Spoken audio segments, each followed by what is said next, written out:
उभाटाचे पक्षप्रमुख इथं येऊन विमानतळावर बोलून सांगलीमध्ये विमानतळ का होत नाही, सांगलीमध्ये हे का होत नाही, सांगलीमध्ये ते का होत नाही. मला एक आश्चर्य वाटतं. स्वतः ते 2.5 वर्ष मुख्यमंत्री होते, पण स्वतः मुख्यमंत्री असताना विमानतळ का झालं नाही, लॉजिस्टिक पार्क का झालं नाही. मला शिवसेनेच्या प्रत्येक पदाधिकाऱ्याला एक हात व्यक्त करायचे. मला अशी अपेक्षा होती की ज्यावेळी विमानतळावर चर्चा झाली त्यावेळी कुणीतरी मला फोन केले आणि मला फोन करून विचारेल की नक्की विमानतळाची परिस्थिती काय आहे. जी उभाटाच्या पक्षप्रमुखांनी टीका केली ती खरी आहे की खोटी आहे हे पदाधिकाऱ्यांनी खात्री करण्याची गरज होती. आणि आज सकाळी पदाधिकाऱ्यांनी ठणकावून सांगायला पाहिजे होतं तुमच्या वेळी विमानतळ झालं नाही, तुम्ही लोकांना फसवलं, तुमच्या उद्योग मंत्र्यानं आमच्या सांगलीची जमीन गुजरातला विकली हे तुम्ही सांगितलं पाहिजे होतं. पण दुर्दैवाला कदाचित दुर्दैव असेल मी येणार. पण आज वस्तुस्थिती तुम्हाला सांगतो, जी काही 66 एकरची जमीन आहे सुवाची तो विकण्याचा घाट हा मागच्या मुख्यमंत्र्यांच्या कारकिर्दीमध्ये मागच्या उद्योग मंत्र्यांनी केला. एका कंपनीला प्लॉटिंग करण्यासाठी ती जमीन देऊन टाकली. त्याला विमानतळाची आवश्यकता नाही, त्याला तुमचा इथला शेतीचा माल एक्सपोर्ट करण्याची आवश्यकता नाही, परंतु गुजरातच्या एका बिल्डरला, गुजरातच्या एका उद्योजकाला तुमच्या बुडावर आणून बसवण्यासाठी ती जागा घेतली. हा पुरावा देखील आज मी सांगलीमध्ये आलेलो आहे आणि तो देखील मी पत्रकारांना दाखवणार आहे. पण त्याच्यानंतर काय झालं, आपलं सरकार आलं, एकनाथ शिंदे साहेबांकडे माननीय अनिल भाऊ बाबांनी मागणी केली, मुख्यमंत्री मोदयांनी मला निर्देश दिले आणि त्याच्यानंतर 23 सप्टेंबरला अनिल भाऊ बाबांच्या उपस्थितीमध्ये, अनिल भाऊंच्या उपस्थितीमध्ये मुंबईला माझ्या कार्यालयामध्ये बैठक झाली. आम्ही त्याच्यामध्ये काय निर्णय घेतला तो महत्वाचा आहे. गुजरातला हे गेलं, गुजरातला ते गेले म्हणून बोंबाबोंब करतात.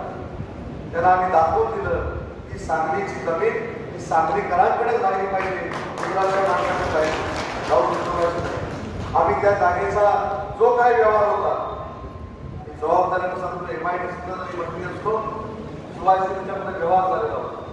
तो व्यवहार कुणापर्यंत पोहोचला होता मला माहित नाही, त्याच्यावर मला बोलण्याचा अधिकार नाही. पण तो व्यवहार झालेला होता, उद्योगमंत्री रद्द केला आणि या सांगलीमध्ये कुठच्याही परिस्थितीमध्ये विमानतळ झालं पाहिजे ही अनिल भाऊंची मागणी होती. त्या कामाला गेला तो देखील कागद मी घेऊन आलोय. आज सांगलीमध्ये अनिल भाऊंचं त्या बैठकीमध्ये पहिलं नाव आहे, कोणी दुसरं श्रेय घेऊ शकत नाही. दुसरं नाव सुधीरराव आडगेरांचं आहे. त्या दोघांनी मागणी केली आणि त्यांच्या मागणीला अनुसरून शासनानं निर्णय घेतला की कर्नाटकमधला भाजीपाला असेल, सांगलीमधला भाजीपाला असेल, यासाठी कार्गो विमानतळ जर करायचं असेल तर सांगलीची जागा योग्य आहे की अयोग्य आहे हे महाराष्ट्र विमान प्राधिकरणाने ठरवावं. जादा जागा लागत असेल तर MIDC ॲक्वायर करायला देखील तयार आहे. असं पहिला ऐतिहासिक पाऊल या विमानतळाच्या बाबतीमध्ये जर कोणी टाकलं असेल तर एकनाथ शिंदे साहेबांच्या सरकारनं टाकलं हे देखील मला इथे प्रामुख्याने सांगितलं. मला अपेक्षा होती आपण शिवसेनेमध्ये काम करतो, आपल्या नेत्यावर आपला विश्वास असला पाहिजे, आपल्या मुख्यमंत्र्यावर आपला विश्वास असला पाहिजे. किती खोटं बोलून गेले. विमानतळाचं काय झालं, दुसरं सांगितलं लॉजिस्टिक पार्कचं काय झालं, कुठं त्यांना माहिती लॉजिस्टिक पार्कचं काय झालं, लॉजिस्टिक पार्कचं काय होणार आहे.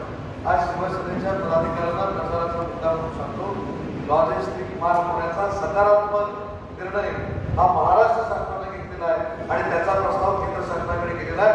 आचारसंहिता संपल्यानंतर या सांगलीकरांना, मिरजकरांना, या संपूर्ण मतदारसंघातल्या लोकांना लॉजिस्टिक पार्क जो हवा आहे तो देखील मंजूर करून देण्याची भूमिका सरकारने घेतलेली आहे. पण जे कोण काही वाचतच नाही, त्याला काही अभ्यासच नाही, कोणतरी बाजूला बसलेला काहीतरी कानामध्ये सांगतो आणि मग ते भाजपाबद्दल बोलायचं, याची सगळी उत्तरं शिवसैनिकांनी द्यायला शिकली.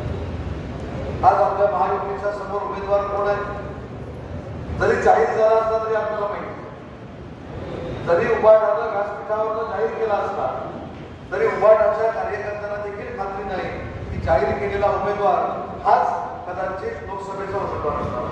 आणि म्हणून मला आपल्याला सांगायचं की आपली पक्षाची आपला नेता कणखर नेता, आपला नेता जो शब्द देतो तो पूर्ण करतो, हा अनुभव व्यासपीठावरच्या सगळ्यात मोठा आहे.